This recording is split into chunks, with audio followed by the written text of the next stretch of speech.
पतंजलि संस्थान को यो training centre को रूप में, समृद्ध ग्राम को रूप में अलग जो परिसर बना को हो, तो इस परिसर में नेपाल को महिला समिति को 2टा प्रशिक्षण कार्यक्रम भई सक्या थियो।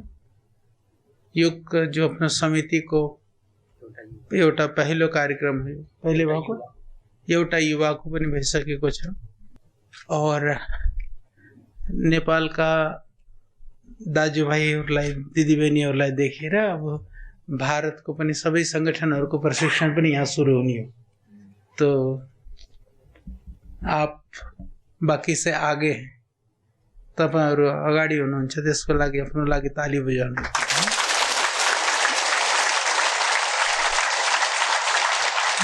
लगभग 34 जिला का यहाँ दाजुभाइ हुनुहुन्न रहेछ।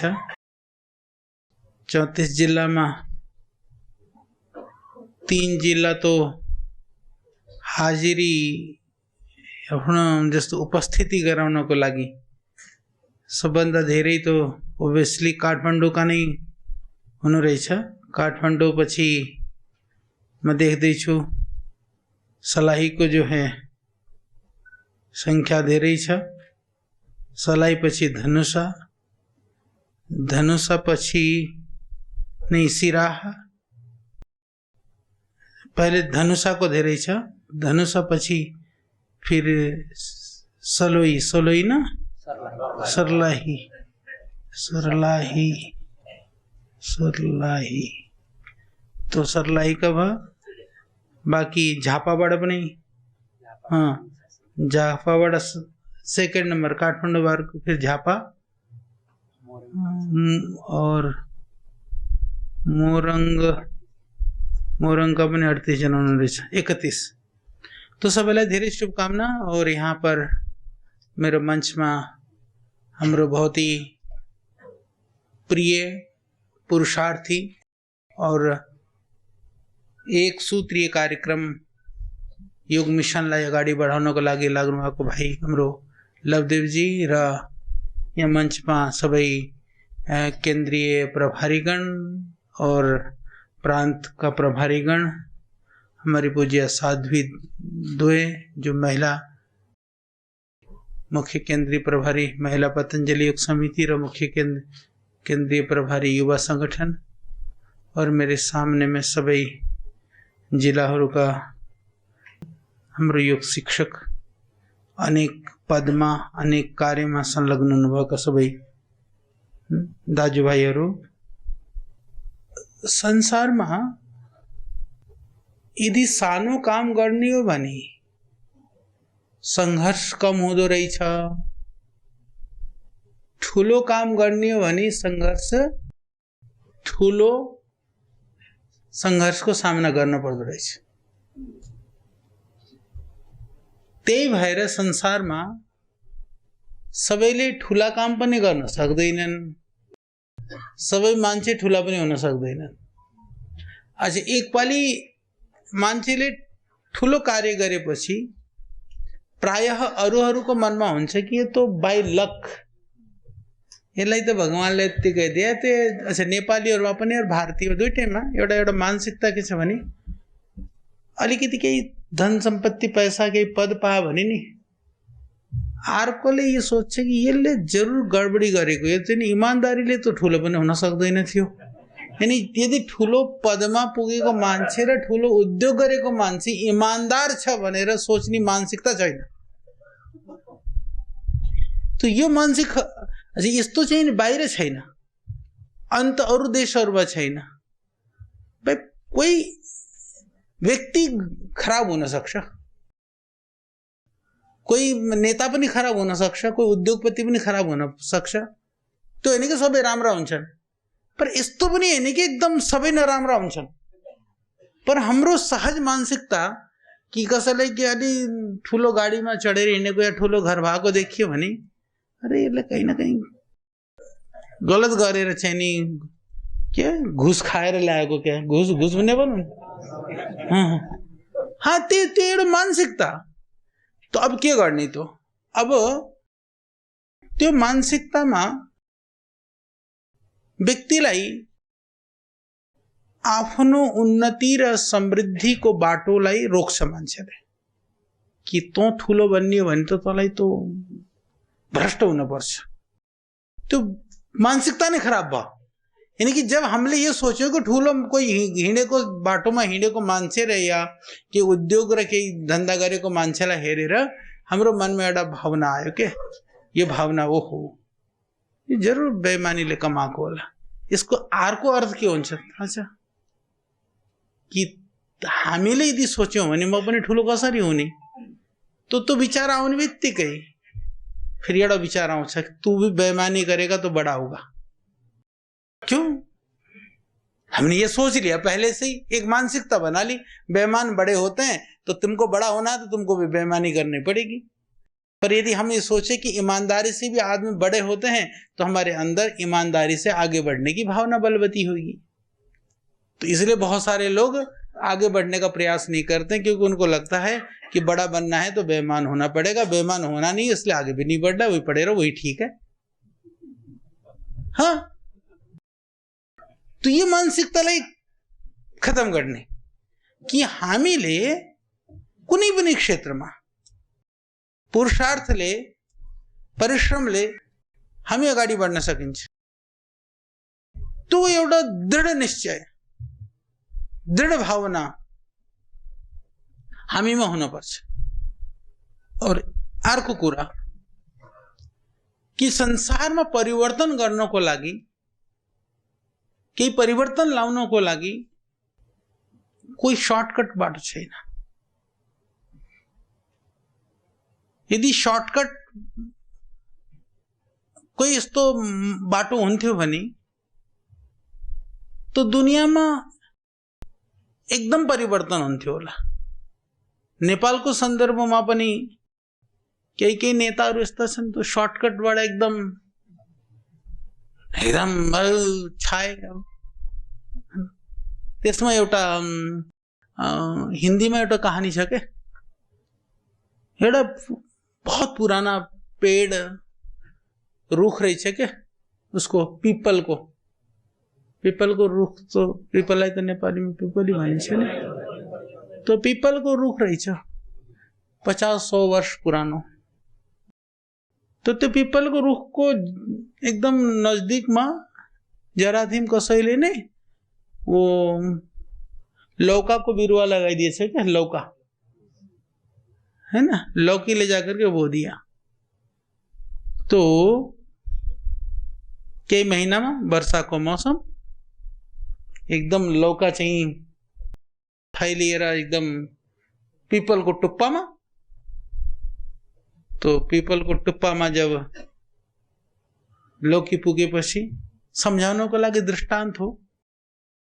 तो लौकाले पीपललाई सोध्यो क्या कि हिंदी में सोधेको, हिंदी को कहानी हो तो नेपाली में ट्रांसलेट गर्छु कि दादा पीपल तपाईको कति उम्र? तो उनले बेटी मेरो उम्र तो छोरी मेरो उम्र तो चाहिँ म भयौँला 70-80 वर्ष को 90 वर्ष को। अच्छा और देखो मेरो उम्र तो अहिले म तो सिर्फ 2 महीना की हो, 2-3 महीने की भई होली। तो बोला देख दादा तू तो यहीं रहेगा, मैं तो तेरे सर टाउको माथि आइसके। सो उसले पीपलले केही पनि भनेन। बोले अच्छा बेटी केही भनेन। तो 1-आध महीना और बीत्यो। तो 1-आध महीना बीतेपछि त्यसका पात पहेँला पर्न थाले, झर्न थाले। लौका को तुम तो पीपल का ही झाड़ेगा और क्या करेगा।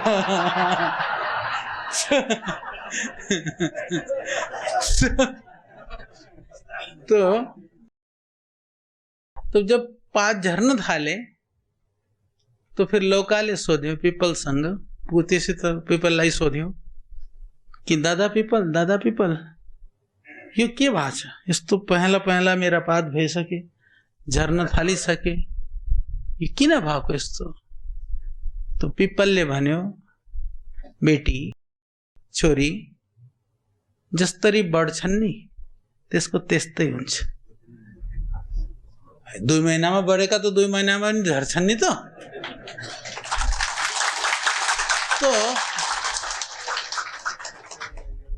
तो दुनियामा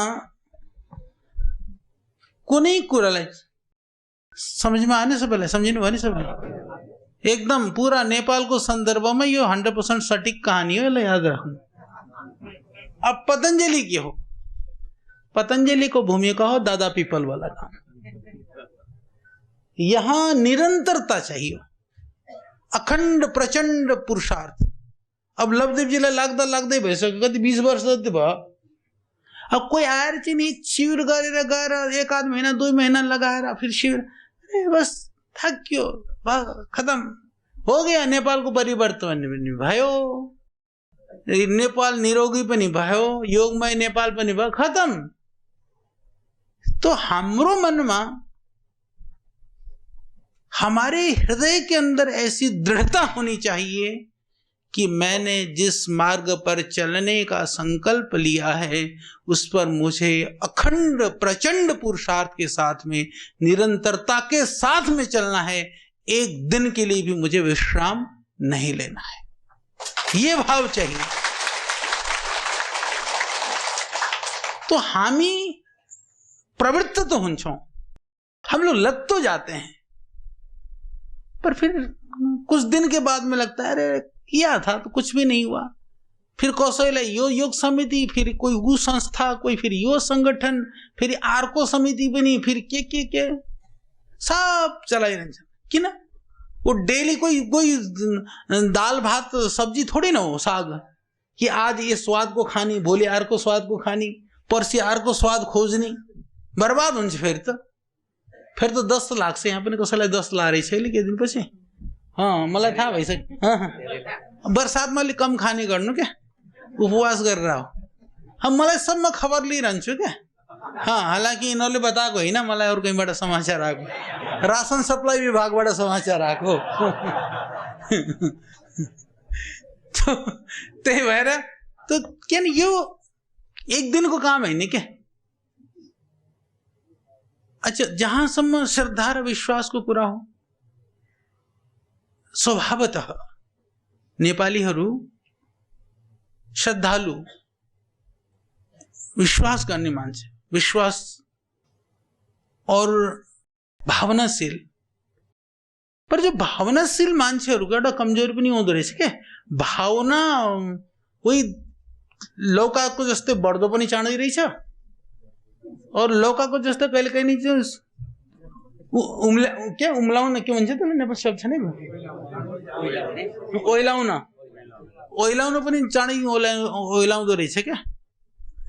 तो उसको लौकी के जैसी बढ़े या ना बढ़े, परंतु लौकी के जैसे उसको सूखने मत दो, ये ध्यान रखना। हाम्रो यो यात्रा यो दीर्घकालिक योजनाको यात्रा हो। हामीले यदि म नेपालको सन्दर्भमा कुरा गरौँ भने यो 1 वर्ष 2 वर्ष 10 वर्षको कुरा हैन, यो 50, 100, 200 आने वाली 5, 10, 15 पीढ़ी को लागि सोचेर गरेको कुरा हो। जब हमारी योजना आने वाली 10वीं पीढ़ी के लिए है, तो आप 10 दिन में ही तुम थक हार करके कैसे बैठ सकते हो भाई? मतलब योजना तो हम लेकर के चल रहे हैं 10 पीढ़ी के लिए, और आप थक जाते हो 10 दिन में, तब तो मामला गड़बड़ है। फिर करना क्या है? हमको रुकना नहीं है, थकना नहीं है। तो जितनी बड़ी योजना उतना ज्यादा तप, पुरुषार्थ। आप समझ लो कि हमारे अंदर तप पुरुषार्थ करने का सामर्थ्य नहीं है, तो कभी भी हम बड़े कार्यों के लिए हम निमित्त नहीं बन सकते हैं। हमारे अंदर निरंतरता चाहिए, हाम्रो भित्र पुरुषार्थ गर्ने क्षमता, साहस, धैर्य या ठुलो योजना ठुलो कल्पना गर्ने क्षमता छैन भने हामीले कहिले पनि ठुलो कार्य योजनाको हामी त्यसको अंग बन्न सक्दैनौं। चाहे त्यो सामाजिक कार्य होस्, चाहे वो आध्यात्मिक कार्य होस्, चाहे त्यो राजनैतिक कार्य होस्, चाहे त्यो घरको पारिवारिक कार्य पनि किन नहोस्। जहिलेसम्म हाम्रो विचार ठुलो हुँदैन तहिलेसम्म हामी ठुलो काममा कहिले पनि प्रवृत्त हुन सक्दैनौं। त्यही भएर सबभन्दा पहिले तो कि पतंजलि योग समिति, पतंजलि का हाम्रा योग शिक्षक तपाईहरुको पहिलो प्रथम कर्तव्य यो हो कि हामी संपूर्ण श्रद्धा भक्ति समर्पण को साथ में पूर्ण दृढ़ता 100% डेडिकेशन त्यसको साथमा हामी आफ्नो सेवा को लागि संकल्पबद्ध हुने। यो यात्रा आत्मसंकल्प को यात्रा हो। आत्मसंकल्प के हो? आत्मसंकल्प भनेको कि स्वयंले कसम खाने के कसमलाई नेपाली के भन्छ? हाँ, आफैले प्रतिज्ञा गर्ने के। शुद्ध नेपाली शब्द तो प्रतिज्ञा नहीं हो नि। आफैले आफ्नो प्रतिज्ञा गर्ने। कसैले भन्छ तैले प्रतिज्ञा गर। अरे अर्कालाई थोड़ी गर्न, आफूले गर्ने। आफूले के प्रतिज्ञा गर्ने? प्रतिज्ञा यो गर्ने जति पनि यहाँ आउनु भएको छ नि, तपाईहरुले नेपाललाई कस्तो देख्न चाहनुहुन्छ?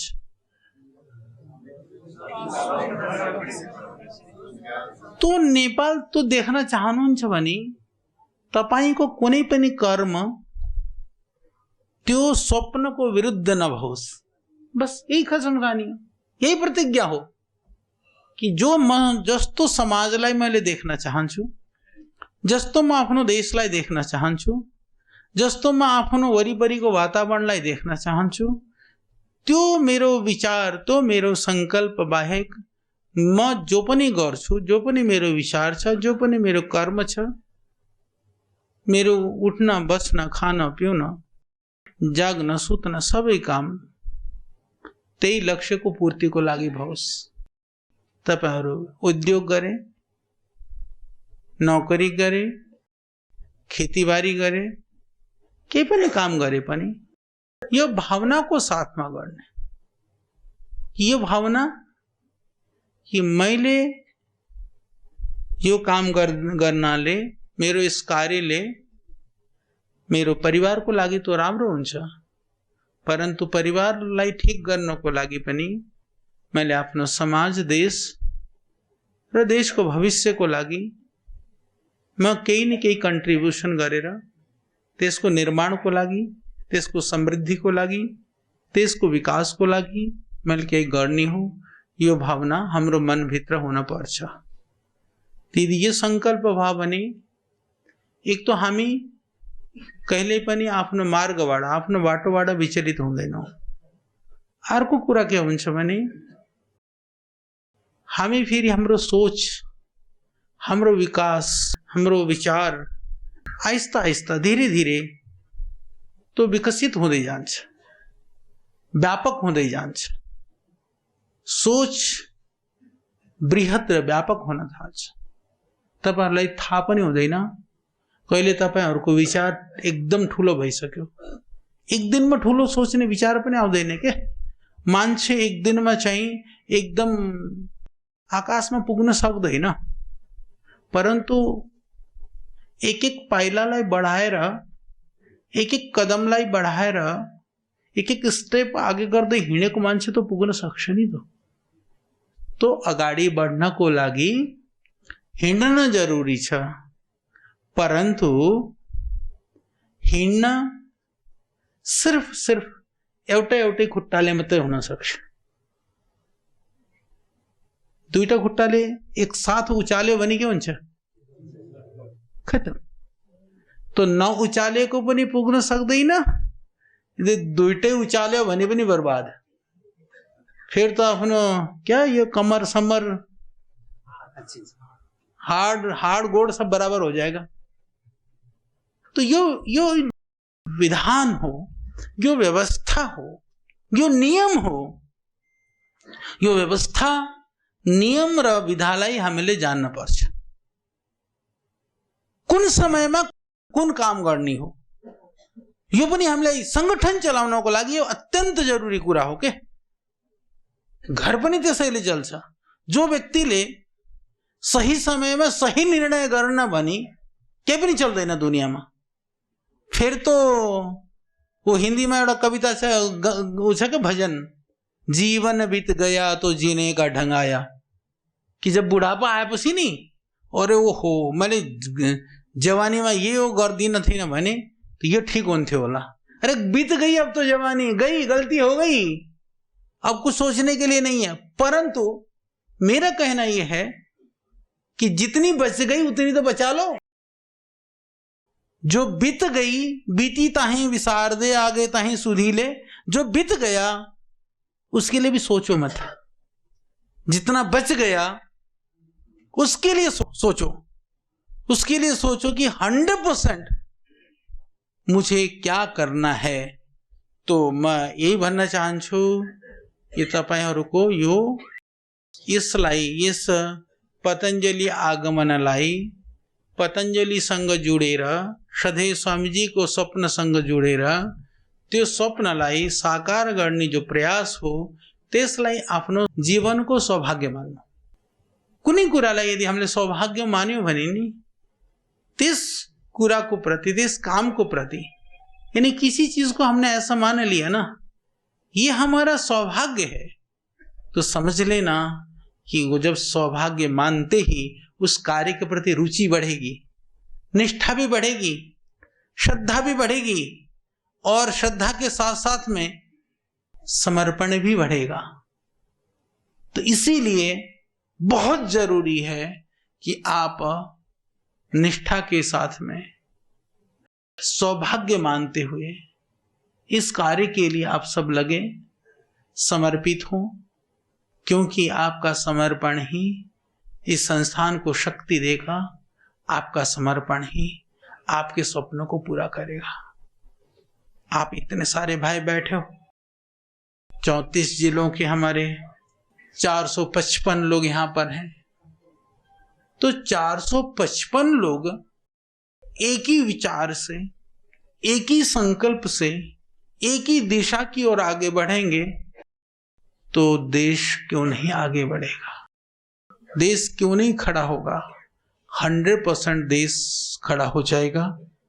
तो इसी संकल्प के साथ में, इसी भाव के साथ में आपको लगना है। तो यहाँ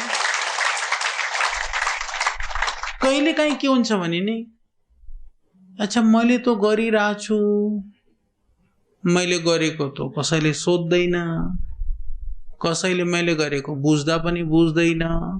मैले कहिले आफ्नो काम गर्दा गर्दै हताश निराश न हुआ करे, कहिले पनि यो सोच्नु न कि मैले गरेको कार्य, मैले जो पनि शुभ गरेको छु त्यो भगवानलाई तो थाहा छ।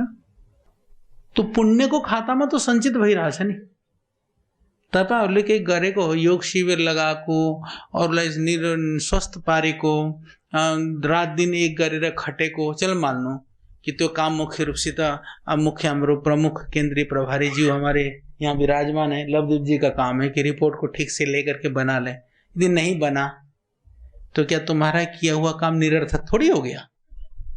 नहीं हुआ, ठीक है, रिपोर्ट में रह गया पर भगवान के खाते में तो दर्ज हो गया पक्का। तो गुरु और ईश्वर पहले हमारे लिए प्रथम है, उसके बाद संगठन है। पर संगठन को ठीक रखने से ही गुरुजन प्रसन्न होते हैं, इसलिए संगठन भी ठीक चलाना है।